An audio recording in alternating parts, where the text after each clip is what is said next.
Hello, this may just be the last YouTube that I managed to make from my home. I'm going to be moving to quite a large organic farm out in Philippi, which is the main growing area of Cape Town. And today I just wanted to show you how to separate your worms from your castings in a very simple way. If you look over here, you'll see that I'm down to the bottom of my container, and just below the surface are all my worms. Now, for me to be able to separate these worms from the castings in a very simple method, what I've done is I have taken some shade cloth and I've put it on top of my other worm farm, and I'm now going to take that vermicast from there and move it across and put it on top of here and allow the worms to go through, because of the sunlight they're going to want to get away from the sunlight. So if I put a thinnish layer on here, the worms are going to go right through and into the new worm farm, and all of this is going to go with me to the new worm farm, but I want to harvest the castings for another client who uses it. So let me show you how I do it.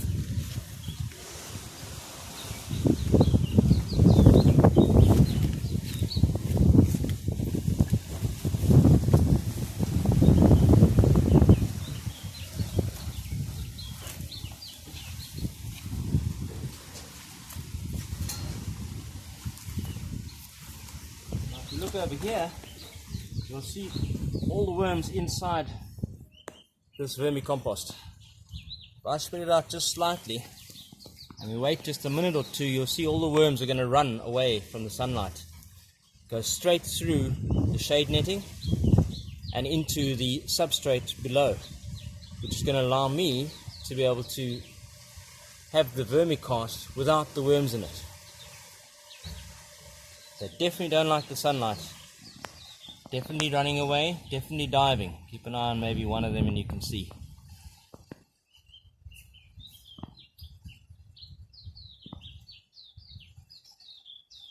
Now this shade cloth is probably only about a 50% shade cloth. So it's quite an open weave. You may find that some of the substrates that are the 80% and those may be a little trickier for the larger worms to get through, but this is 100% for everything that's in here. See, I have a June beetle, a baby June beetle larva. They're part of the ecosystem, and I allow them to remain within the vermicompost. They don't move into my garden as long as they've got plenty of organic matter to consume within the vermicompost. They tend to remain, and I've yet to find them in my garden at all, even though I have plenty of them inside the worm farm. So as you can see, most of them have dived down already. There's the odd one who didn't realize that the sun had come out. Now that I put him in the sun, he will be moving further down. See, that was an egg. Oh, I managed to push him under here again.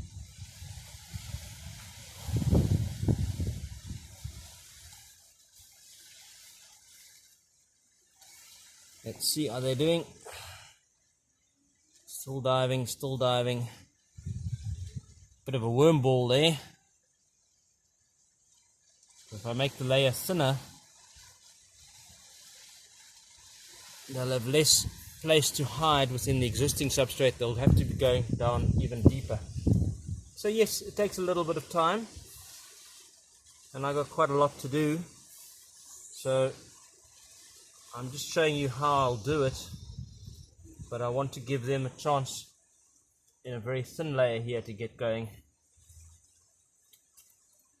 So just make the layer nice and thin, and of course once all the worms are gone, easiest thing in the world, just pick up the shade cloth with all the vermicast inside it. This is not filtered at this stage, it's very good vermicompost. But once I've filtered it, I'll have literally pure vermicast. Probably at about 80% vermicast. There are still some larger pieces that haven't been eaten right through, but I haven't fed this side of the worm farm where these came from for about a month.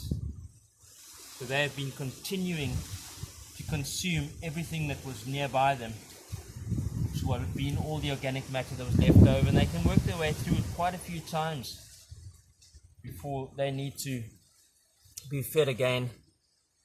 I'm going to show you an example of what's inside here.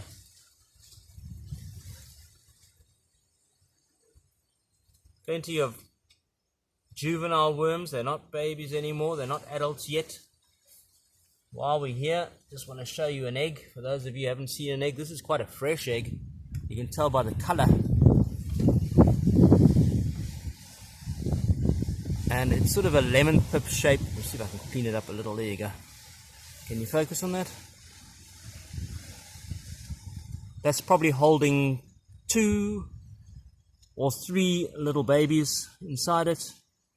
And the babies are going to come out about half the size of this one over here. That worm is probably 3 or 4 days old already.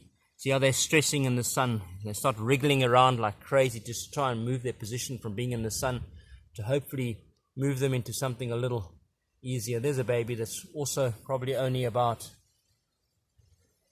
3 or 4, maybe a week old. Difficult to see, maybe it's easier to see on my hand. Probably about a week old, maybe slightly less. See, the sun really doesn't like it. They are very photosensitive and they dislike sunlight intensely. Still some pockets of them here, trying to get them to go through to deeper levels, to go through the shade cloth. I'm quite gentle with my fingers. This doesn't damage or hurt the worms at all, that I know of. I haven't asked them recently, but as far as I know, I'll just keep stirring them up slowly, allow them to, well, that's a whole worm ball as it is. So I can just take this whole worm ball as it is, bury a bit of a hole here in the substrate below until they get down to something a little more solid. Drop them in. Thank you very much. They'll do their own thing from there. So yes, they will form worm balls, and those worm balls, as I just did, I will pick up and move to another area in some of their existing vermicompost that they're in.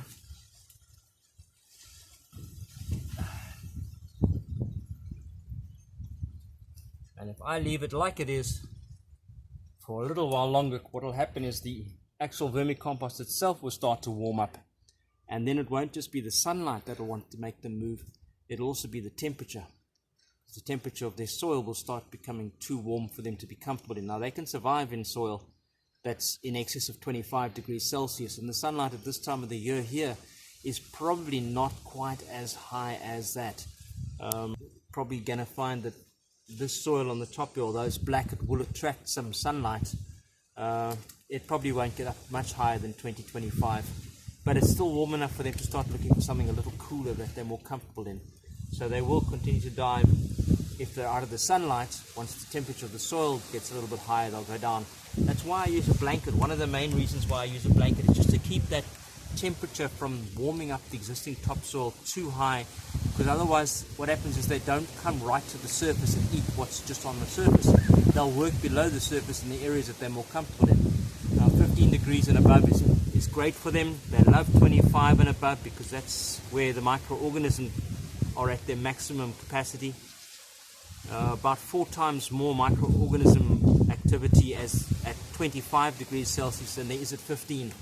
And I talk Celsius, sorry guys, those of you working in America that don't have the conversion in your heads, I can't give it to you off the top of mine either, but I'm talking in Celsius and not in Fahrenheit here. And there we go. That's most of all the worms have moved on. I think this might just be another worm ball. Yeah, there's another worm ball for you. They've all managed to congregate together. They're comfortable like that. I'll take them and I'll bury them again. And they'll just move into the new substrate within a little while. So there you go. You can see it's working. And that's a very simple way, because people always say, well, I want to use the compost, or how am I going to separate it from the worms? Well, this is a very easy way to do it. It's just a straightforward vertical migration. It is vertical, yeah, not horizontal, vertical. So vertical migration through sunlight and heat. And I'll come back here in a little while and I will be able to take these and separate them without having done very much work other than taking a forkful. Strange color and shape. I'm wondering if it is actually a worm's egg.